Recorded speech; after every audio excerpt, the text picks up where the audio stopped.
এটা একটা টাইমার। এই টাইমারটা আসলে এসির জন্য ব্যবহার করা হয়। ধরেন একটা রুমে 4টে এসি আছে আমার সার্ভার রুমে আমার মেশিনগুলো রানিং রাখতে হয়। ধরেন আমি 2টো রানিং রাখবো, 2টো অফ থাকবে 2 ঘন্টা 3 ঘন্টা পর আবার ওই 2টো বন্ধ হয়ে পরের 2টো চলবে এইভাবে। তো এটাকে 5টা কন্ট্রোল করা যায়। 5টা এখানে 5টা অপশন আছে। ম্যানুয়াল, এটা হলো অটো অপশন, ম্যানুয়াল অপশন। এটা হলো পাওয়ার, এটা পাওয়ার দিলে এটা রানিং হবে। রানিং হলে পরে এটা অটোতে রাখতে হবে।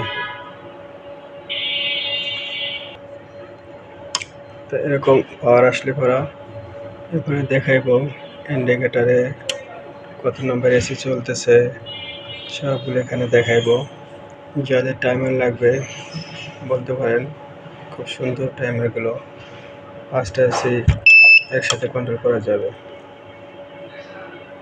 হাই ভোল্টেজ হাই টেম্পারেচারের কারণে এটা দেখাচ্ছে হাই টেম্পারেচার হলে পরে একসাথে 5টা রানিং করে দেবে। লো টেম্পারেচার গেলে পরে তখন আবার ম্যানুয়ালি কাজ করবে।